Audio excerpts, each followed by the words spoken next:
ऐसी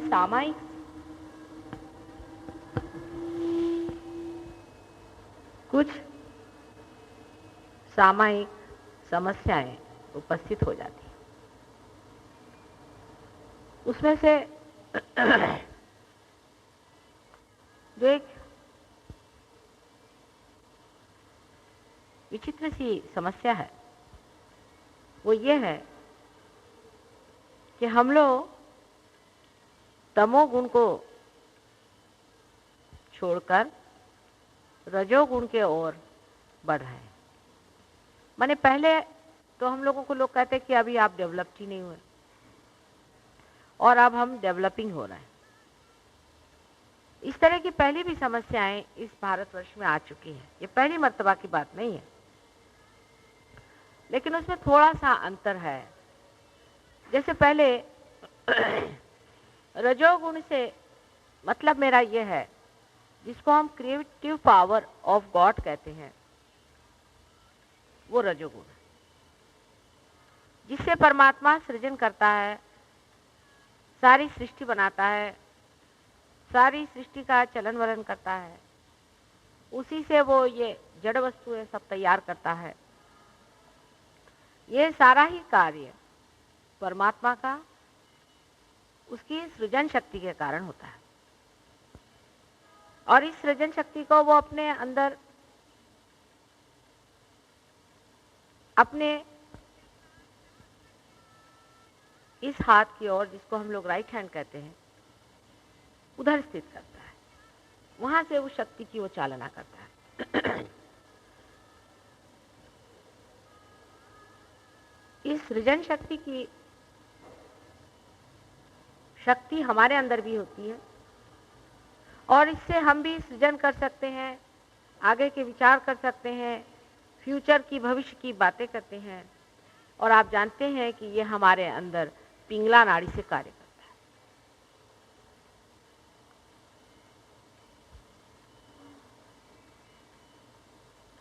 बहुत वर्ष पहले अपने भारतवर्ष में अनेक बार मनुष्यों ने पिंगला नाड़ी पर काम करना शुरू किया था। जैसे आपने राजा बलि के बारे में सुना होगा। जिस वक्त वामन अवतार हुआ था, राजा बलि कहने को धार्मिक आदमी थे, लेकिन उन्होंने यज्ञ किए। सृजन शक्ति के लिए लोग यज्ञ करते, यज्ञ करने से पंच महाभूतों को अपने काबू में कर सकते। इसकी जो इच्छा या प्रेरणा है वो है कि सारे संसार को अपने हाथ में ले लेना, सारे संसार की सत्ता अपने अंदर ले लेना, सारे पृथ्वी में हम चक्रवर्ती राजा बन जाएं, फिर उसमें असुरों का राज्य बढ़ जाए, असुर इसमें बलशाली हो जाए, और देवों में भी इस तरह की इच्छाएं होती। लेकिन असुरों की इच्छा, क्योंकि उनमें धर्म नहीं होता था, इसलिए बलवती होती थी। और जब जिस तरह किसी गाड़ी में अगर ब्रेक न हो तो जिस तरह से वो बिल्कुल ढलकती हुई चली जाती है, इसी प्रकार उनकी भी इच्छाएं इसी तरह से बहती थी। उसमें मदद करने के लिए पहले जमाने में भी बहुत से विद्रूप तरह के गुरु लोग उपस्थित होते थे, और कुछ कुछ उसमें से तो आश्चर्य की बात है कि ब्राह्मण थे, माने रियलाइज हो। जैसे विश्वामित्र जी थे, विश्वामित्र ने ही बलि को सिखाया, मतलब जिसको हम शुद्ध स्वरूप का कह सकते हैं। विकृत स्वरूप की तो बहुत ही चीजें होती थी, लेकिन एक शुद्ध स्वरूप का भी प्रयास, तो प्रयास से ही आप इस पिंगला नाड़ी पर चल सकते हैं। और इसलिए एफर्ट बताया गया कि आप यज्ञ करिए, तप करिए, और आप शक्तियों को प्राप्त करिए। तो ब्रह्मदेव को प्रसन्न करने की बात थी। ब्रह्मदेव को प्रसन्न करने से आपका कल्याण नहीं हो सकता, आपका ट्रांसफॉर्मेशन नहीं हो सकता, आप अतिमानव नहीं हो सकते। लेकिन हाँ, हो सकता है कि आपको जल तथा वायु आदि जो कुछ भी 5 तत्व हैं, उन पर आप पे कोई प्रभुत्व आ जाए। यह हो सकता है कि आपके अंदर कुछ इस तरह की बलशाली शक्तियां अंदर आ जाएं, जिसके कारण आप सबका वध कर सके, मार सके। ये शक्तियां जो भी हैं, ये हमारे गायत्री आदि मंत्रों से शुरुआत होती है। और इस प्रकार की 7 शक्तियाँ हमारे अंदर में, ठीक है, जिनको हम प्राप्त हो सकते हैं। उनको प्राप्त करने के लिए अगर धर्म का अवलंबन हो ही ना, तो अनेक विकृतियां आ सकती है। उसका उदाहरण राजा बलि का। राजा बलि जब तप करने लगा, उसे विश्वामित्र ने कहा तप करिए, तो उसने ब्रह्मदेव से वरदान मांगा कि मैं सारे देवताओं का नाश कर सकूं, उनका वध कर सकूं।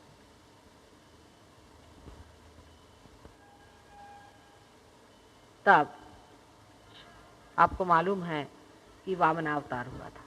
वामनावतार होने का मतलब यह है कि तब जो अपनी बीच वाली शक्ति, जिसे हम सत्वगुणी कहते हैं, जो श्री विष्णु की शक्ति है, जिसे वैष्णवी शक्ति कहते हैं, जिसके कारण हम अमीबा से आज मनुष्य हुए, उस शक्ति ने अवतार लिया बैलेंस देने के लिए, कि इस तरह से एक एक्सट्रीम पे आप चले जा रहे हैं जिससे आप बड़े भारी सत्ताशाली हो, और उसमें आप सबका वध करना शुरू कर देते हैं, मारना शुरू कर देते हैं, जिसको हम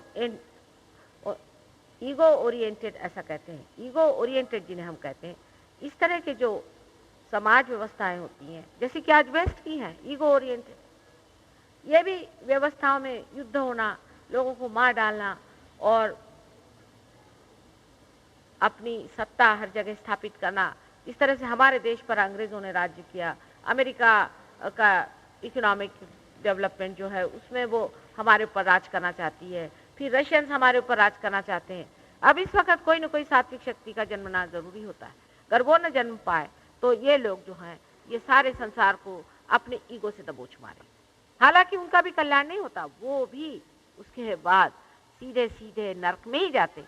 लेकिन उससे जो लोग उनसे मारे जाते हैं, काटे जाते हैं, उनका जो हाहाकार होता है, उनकी जो तकलीफें होती हैं, और उसी के कारण बहुत सारे इस तरह से दुर्घटनाएं और विपत्तियां आकर के अत्यंत साधुजनों का भी बहुत ही ज़्यादा नाश होता है, और बहुत से लोग नरक में उतरे जाते हैं। वो अपनी शैतानी शक्ति को बढ़ाते रहते हैं, और उस शैतानी शक्ति के कारण में उनको ये भी नहीं ख्याल रहता है कि हम दूसरों का बुरा कर रहे हैं या उनकी हानि कर रहे हैं, और हम अपने ही स्वार्थ को कैसे दूसरों पे लादे हुए, उनके खोपड़ी पे चढ़े हुए, हम किस तरह से उनका भी सर्वनाश करें। इस तरह की आज समाज व्यवस्था भी इसी तरह की मुझे दिखाई दे रही। सारे संसार में ईगो ओरिएंटेड समाज व्यवस्था है। इस वक्त अपने देश में संतुलन की बात हो सकती है। संतुलन में पहली चीज है कि धर्म को जागरूक करिए। वैष्णवी शक्ति हमारे अंदर के धर्म को जागरूक करती है। मनुष्य के अंदर का जब धर्म जागरूक हो जाता है, उसी वक्त वो अपनी कोई सी भी एक्सट्रीम चीज को छोड़ सकता है। जबकि आपका देश आज उन्नति की ओर चढ़ रहा है, तब आपको देखना चाहिए कि वो लोग जो उन्नति की ओर जाके अपने को बहुत दहाड़ मार के कह रहे हैं कि हम यहाँ पर हैं और बड़े हम सुखी हैं, वो वास्तव में बिल्कुल भी सुखी नहीं।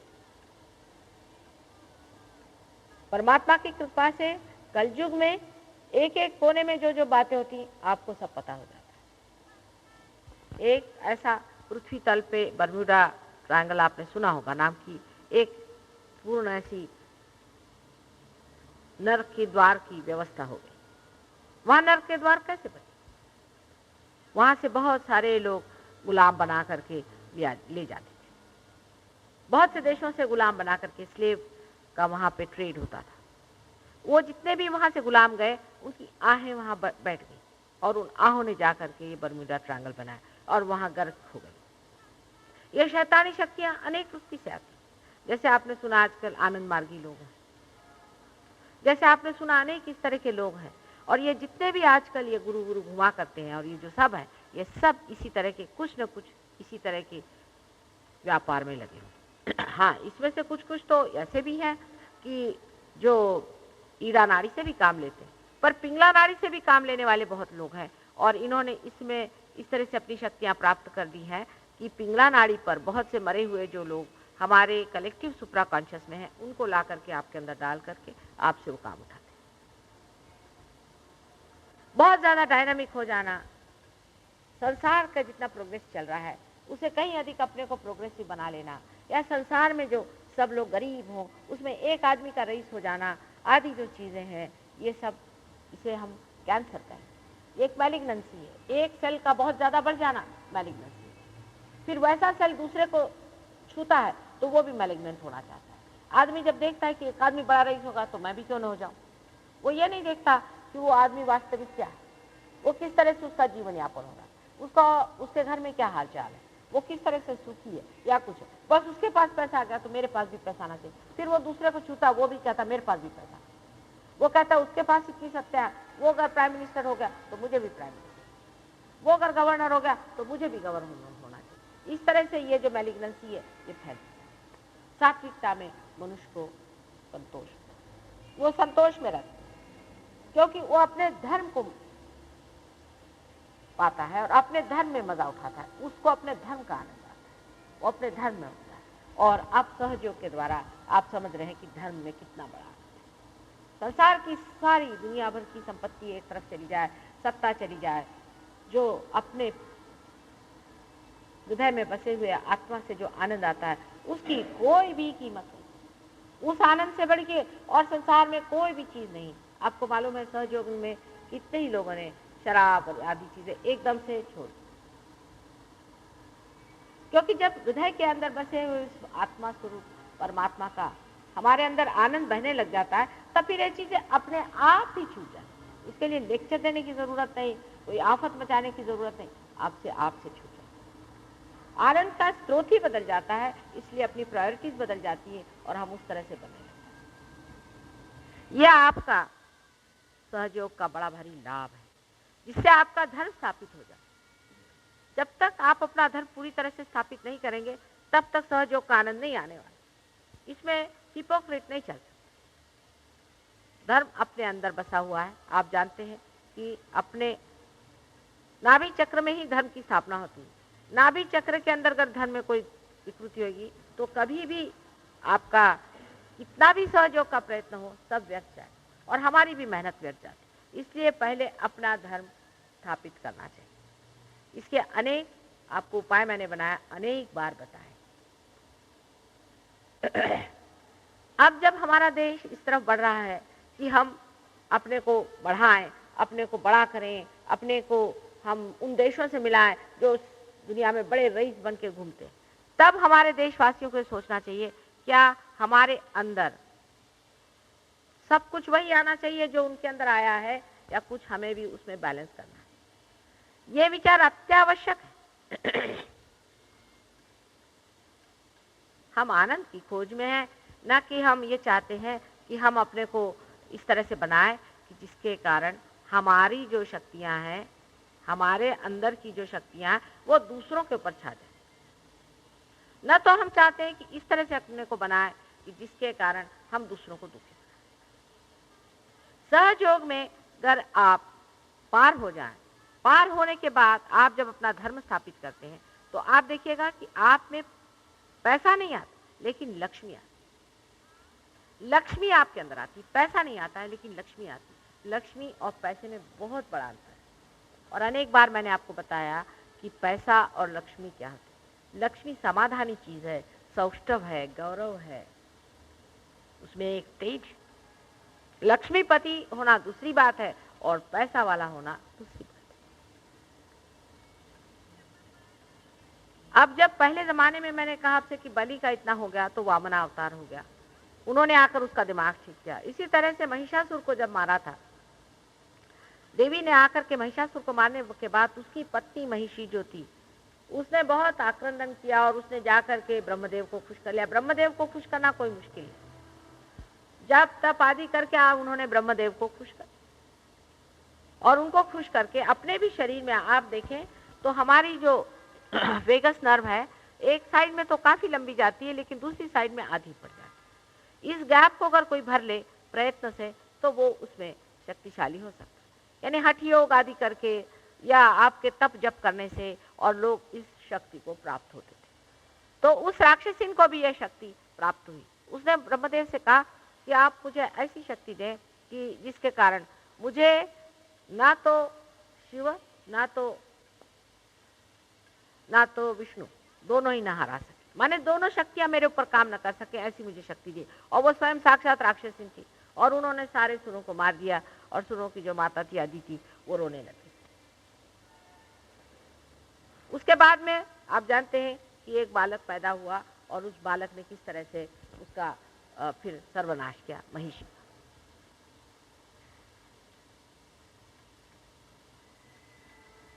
उस वक्त भी यही उन्होंने किया था कि जप तप करके और उन्होंने किसी तरह से ब्रह्मदेव को प्राप्त कर लिया। और ब्रह्मदेव के जो आशीर्वाद है उनके स्वभाव के अनुसार वो देते हैं कि आप में बल आ सकता है, आप में शारीरिक बल आ सकता है, आप में बुद्धि बल आ सकता है, आप में और कोई प्रेम का बल नहीं आ सकता, आप में बुद्धि और शारीरिक बल आ सकता है। इस बल को प्राप्त करने से आप दूसरों के शरीर पर सत्ता कर सकते हैं, आप उनके बुद्धि पर सत्ता कर सकते हैं। ऐसा मनुष्य अत्यंत बुद्धिमान होकर के और अत्यंत ऐसे काम दिखाएगा कि लोग सोचेंगे कि बहुत ही ज्यादा बलशाली आदमी है।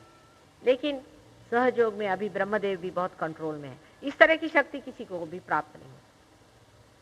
तो राक्षसों ने यह सोचा कि जब हमारे पास ये शक्तियां प्राप्त हो नहीं सकती, जब ब्रह्मदेव से साक्षात हमें शक्ति नहीं मिल सकती, तो क्यों ना हम कलेक्टिव सुप्रा कॉन्शियस में जो लोग मरे हुए हैं उनको ला करके और उनको उपयोग करें, और उनका वो लोग उपयोग कर रहे हैं, जिसमें कि आप जानते हैं ट्रांस आदि ये जो कर रहे हैं उसमें सब इन्हीं सुप्रा कॉन्शियस भूतों का उपयोग करके, और वो सर्व की सबकी जो कुछ भी कुंडलिनी है वो बिल्कुल ही तरह से फ्रीज करेगी। क्योंकि जैसे ही कुंडलिनी देखती है कि ये भूतों के हवाले गए, वो एकदम से अपने को बर्फ बना लेती, फिर वो किसी भी तरह से पिघलने को तैयार नहीं होती। हालांकि लंदन में मैंने आपसे कहा कि उनके भी अनेक शिष्यों को मैंने पार कर दिया, आश्चर्य की बात है, वो भी पार हो। तो यह है कि ब्रह्मदेव की शक्ति भी हम लोग कंट्रोल कर सकते हैं, पूरी तरह से हम ब्रह्मदेव की शक्ति कंट्रोल कर सकते हैं, और पूरी तरह से हम जो शिव जी की शक्ति जिसे हम महाकालिक शक्ति करते हैं उसको भी हम कंप्लीट कर लेते हैं। आप लोगों को पता नहीं कि आपने ऑलरेडी करी हुई, आपने पहले ही से करा। जैसे कि आप अब देखते हैं कि बहुतों की आप बाधाएं निकालते हैं, आखिर ये किसकी शक्ति से? महाकाली की शक्ति से आप करें। आप में से बहुत से लोग आपने अभी तक ख्याल नहीं किया, जो बहुत से अभिनव बातें सोचने लग गए हैं और नए नए काम करने लगे हैं। जैसे कि जिन्होंने कभी डेकोरेशन काम नहीं किया था वो डेकोरेशन का काम करने लगे हैं, जिनके अंदर बहुत सृजन शक्ति आ गई है, जो सहज के लोग भी बहुत सृजन शक्ति करते हैं, ये लोग भी ब्रह्मदेव की शक्ति इस्तेमाल करते हैं। पर हमें असल में सबसे ज्यादा वैष्णवी शक्ति को इस्तेमाल करना है, क्योंकि आज इसकी जरूरत है। आज हमें सारे संसार का कल्याण करना है, सारे संसार को हमें पार करना है और सारे संसार में हमें सहयोग देने का, और इसलिए ये वैष्णवी शक्ति को हमको इस्तेमाल करना है। जब वैष्णवी शक्ति को हम दूसरे शक्तियों की जोड़ दे देंगे तब आप देखिएगा कि ये शक्ति कार्यान्वित हो जाएगी। जैसे एक छोटी सी बात हम आपसे कहें, राहुरी में ये शुरू हो गया। राहुरी के लोगों ने वहां पर अभी ऐसा विचार मेरे सामने रखा था कि हम एक स्कूल सहयोग का निकालना चाहते हैं, पर उससे पहले ही इन लोगों ने अपनी शक्ति जो है वो एलिमेंट्स को देना शुरू कर दी। माने पानी को वाइब्रेट करके, उसको वो लोग तीर्थ कहते हैं, उससे वो लोग वहां बगीचे लगाने लगे, उसी से वहां पर वो लोग फल लगाने लगे। बहुत सारी फलों की और बीजों की जो बीमारियां निकालने लग गए। गाय को वो लोग वाइब्रेशन देते हैं, उससे गाय दूध देने लगे। इसी को आप कार्यान्वित करें। अगर आप सहयोग का कोई स्कूल निकालें और उस स्कूल में उन बच्चों को सहयोग से पार करा के और उनको कार्यान्वित करें कि भाई अपने भारतीय संस्कृति के अनुसार जिस तरह से हमारे देश में लोग साधारण तरीके से आसानी से रहते हैं उस तरह के हमें स्कूल बनाने हैं, तो वो बच्चे बड़े समाधानकारी होते हैं। ईगो ओरिएंटेड सोसाइटी में आदमी को बिल्कुल तमीज नहीं रह जाती, उसको कोई होश नहीं रह जाता। आजकल देखिए, आप देखते हैं औरतें किस तरह के कपड़े पहनती हैं, किस तरह के आवरण पहनती हैं, कितनी बेहुदा तरीके से घूमती हैं। आदमी लोगों के कोई अक्ल नहीं रहेगी। यानी मतलब ये कि वेश्याओं में औरतों में कोई अंतर खासा रह नहीं गया, मतलब उनके विचारों। इसका मतलब यह है कि ओरिएंटेड सोसाइटी से, इस तरह की ईगो ओरिएंटेड सोसाइटी से आदमी का जो धर्म है एकदम टूटता है। मनुष्य भी उसके धर्म से च्युत होता जाएगा। एक्सट्रीम पे जितने आप जाते जाइएगा उतना उसका धर्म टूटता जाएगा, और धर्म जब टूटता है तो समाज टूटता है। समाज टूटने से सब उध्वस्त हो जाएगा। उध्वस्त होते ही हर एक आदमी अलग अलग हो जाएगा। अलग होने पर जैसे कि परदेशों में हो गया, सब गांजा स्पिरिट ये वो खेले, आजकल के ईगो ओरिएंटेड सोसाइटी का बड़ा सुंदर नक्शा आप लोग देख सकते हैं कि औरतें हैं, बच्चे रो रहे हैं, घर में परेशान है, औरतें ताश खेल रही हैं, बच्चों के प्रति कोई प्रेम नहीं। लड़कियां हैं इस तरह से अपने को आकर्षित रूप से बना रहे हैं जैसे कोई वो प्रोस्टिट्यूट है, उनमें कोई सेल्फ रिस्पेक्ट नहीं रह जाता। यानी आश्चर्य की बात है कि ऐसे लोगों में कोई सेल्फ रिस्पेक्ट नहीं रह जाता और इतनी बदतमीजी पर लोग चले जाते हैं कि आश्चर्य होता है कि लोग इस तरह से कैसे चलते हैं। लेकिन इसका वर्णन अपने पुराणों में है कि कलयुग में लोग कहाँ जाएंगे।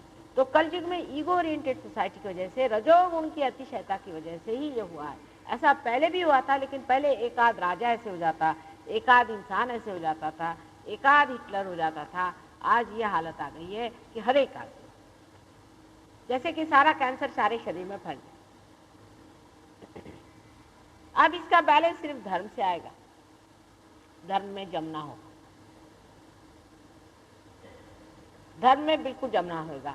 उसमें से पहली बेसिक 3 चीजें सब ने बताई है, उसको छोड़ना है। पहली चीज शराब। शराब जो है ये धर्म को मारती है, आप जानते हैं, क्योंकि आपकी चेतना को मारती है। दूसरी चीज जिसको कहते हैं तम्बाकू। तम्बाकू ये राक्षसीन का वेजिटेबल रूप है। पहले आपने तम्बाकू या कोई सा भी मादक पदार्थ लिया, आप एक चले गए लेफ्ट साइड, और जाते ही साथ जैसे आप लेफ्ट में गए वैसे जो उसका जो स्विंग आता है उससे ईगो ओरिएंटेड। आप शराब पीने वाला आदमी जिस तरह से बकता है, आपको आश्चर्य हो, एकदम स्विंग से आप दूसरी साइड में आ गए और आप इतनी ईगो ओरिएंटेड हो जाते हैं। तो वो बैलेंस चलता है इस तरह कि इधर से गए तो उधर, उधर से गए उधर, एक एक्सट्रीम से दूसरे एक्सट्रीम आप जाते जाते हैं और बढ़ते जाता है आपका जान। तो दूसरी चीज तम्बाकू आदि कोई भी मादक पदार्थ लेना किसी भी तरह का, यहाँ तक सोने के लिए भी टैबलेट्स लेना उसी हाल।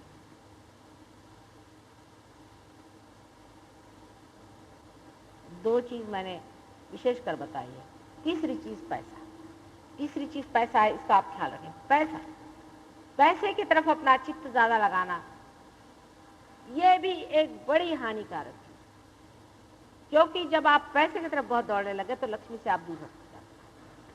पैसे में आपने चित्त लगाया और फिर ऐसी चीजें ढूंढ के निकाला, जैसे रेस में जाना या ताश खेलना, जिसमें कि आप पैसा कमा रहे हैं, मतलब पैसा एक कॉम्पिटिटिव चीज हो गई, उसमें अपना चित्त पहले उलझा दिया और उसको आप मनोरंजन से जोड़ लिए। कभी आपका मनोरंजन हो ही नहीं सकता, मन आपका ज्यादा ही ज्यादा दुखी होगा और आप इतने ज्यादा उस गर्त में फंस जाएंगे कि उससे निकलना मुश्किल होगा और आपको पता भी नहीं चलेगा।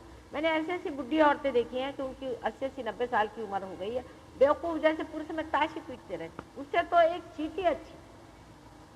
ऐसे जीवन का क्या उपयोग है जो सारे समय आप लोग ताशी खेलते रहे।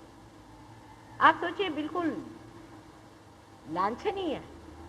ऐसे जीवन का कोई संसार में उपयोग नहीं। परमात्मा ने कहां से कीड़े मकोड़े पैदा किए, ऐसा नहीं। 80-80, 90-90 साल की औरतें बैठ करके अपनी ताश खेल रही और ताश के साथ में उनके पैसे लगाए। इसको जुगाड़ कहते हैं। हर हालत ये 3 चीजें तो पहले बिल्कुल धर्म में कभी भी नहीं बैठेंगी। पहली सुपरफिशियली भी आप कर देखें तो ये बिल्कुल ही चीज है। फिर गहराई के धर्म के जो स्थान है मैंने आपसे बताए थे, और उसको आप अगर फिर से कभी सुने तो बता देंगे कि वो भी स्थान अपने जमाने पड़ते हैं।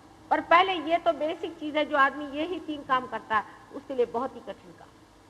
राजयोग में ऐसे लोग नहीं आ सकते, इसलिए आप जानते हैं कि हमारे यहाँ बहुत ही गिने लोग आते हैं, क्योंकि माता जी कहती भाई ये नहीं करो वो नहीं करो। लोगों को तो कन्वीनियंट गुरु चाहिए, भाई पैसा मुझे दे दो बेटे, तुमको जो कुछ करना है वो धंधा तुम कर। अब ईगो ओरिएंटेड सोसाइटी का जो बहुत ही सटल चीज है वो है सेक्स, और उसमें मनुष्य इतना गिरता जाता है, इतना उसको लगता है कि एक औरत मेरे पास है तो 10 होनी चाहिए। फिर वो खोजते रहता है चारों तरफ। उसका चित्त जो है, जिस तरह से ताश में उसका चित्त पैसे पे अटकता है, वैसे ही उसका चित्त जो औरतों में अटकते जाता है। उसकी आंख सीधी नहीं चल सकती, वो ऐसे ऐसे चलती रहती, सारा चित्त पूरी समय घूमते रहता है। ऐसे विचलित और अस्थिर चित्त को क्या सहयोग दे सकता है? पहले अपनी सेल्फ रिस्पेक्ट बनाए। सेल्फ रिस्पेक्ट जिसने नहीं बनाए उसका सेल्फ कैसे जागरूक हो सकता है? इन लोगों को सेल्फ रिस्पेक्ट ही नहीं है, जो अपने आबरू को इस तरह से सबके सामने फेंके चलते हैं।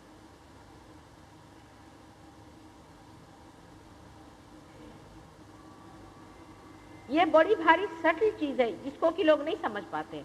हर उसके बारीक बारीक चीजों में वो घुस जाता है। उसको पता नहीं चलता, लेकिन वो बारीक बारीक उसके अंदर जम के बैठ जाता। और कभी जब मौका देखता तो धड़ाक से निकला। फिर पेपरों में निकलता, फलाने साहब उसके यहाँ मिले, फलानी औरत उसके यहाँ मिली। क्या है इसमें रखा? उसे कौन सा आनंद आया मेरी समझ नहीं आता। मैं तो ऐसे लोगों को कोई ना तो आनंद ही पाती हूँ, ना ही खुद सुख ही पाती हूँ। अपने आदर्श पहले बना लेने चाहिए कि हमारा आदर्श है, हमारे आदर्श ऐसे होने चाहिए जो अंदर बाहर एक हो। ये नहीं हमने बहुत से लोगों का कि साहब हम शास्त्री जी को बहुत मानते। मैंने कहा अच्छा, फिर आपके जीवन में तो कुछ भी नहीं उनका है, आप उनको मानते कैसे थे? हम गांधी जी को बहुत मानते हैं, पर हमें बुनियादी स्कूल हम नहीं चाहते। भाई जब आप उनके आदर्श मानते हैं तो उनके आदर्शों पे चलिए। उनके जो आदर्श आप मानते हैं उनका नाम लेकर आप चलते हैं। अगर आप उनका सिर्फ इसीलिए इस्तेमाल करना चाहते हैं कि उससे आपका भी नाम हो कि हाँ भाई ये बड़े भारी गांधीवादी आ रहे हैं, तो आप तो हिपोक्रेट हैं। जैसे ही आपके अंदर सेल्फ रिस्पेक्ट जागृत होगा तब आपको अपने आदर्शों को आप बचा सकते और वो आदर्श अपने अंदर ला सकते। एक साधारण मनुष्य में और एक आदर्श मनुष्य में कोई भी अंतर नहीं होता, कोई भी अंतर नहीं। एक साधारण मनुष्य भी वो हो सकता है, कोई कठिन बात नहीं। और खासकर आप लोगों ने जो शक्ति पाई, ऐसे कितने लोगों ने पाई है, लेकिन आप अपने आदर्शों पे खड़े हुइए, उसके लिए शर्माने की कोई बात नहीं। जैसे दुनिया के लोग घूमते हैं वैसे घूमने की जरूरत है। अपने ढंग से रहिए, अपने तरीके से रहिए, अपने आदर्शों पे खड़े होइए, अपने सेल्फ रिस्पेक्ट से खड़े होइए। और जो आपको कहना खुलेआम कहिए कि यही बात सत्य है और बाकी सब असत्य। धीरे धीरे अंदर से सत्य प्रकट होने लगेगा और लोग कहेंगे कि क्या आदमी है, एकदम ट्रांसपेरेंट, जैसे बोलता है वैसे ही करता है, उसको नाटक करने की कोई जरूरत नहीं। और आप जानिएगा कि आप पूजनीय होंगे।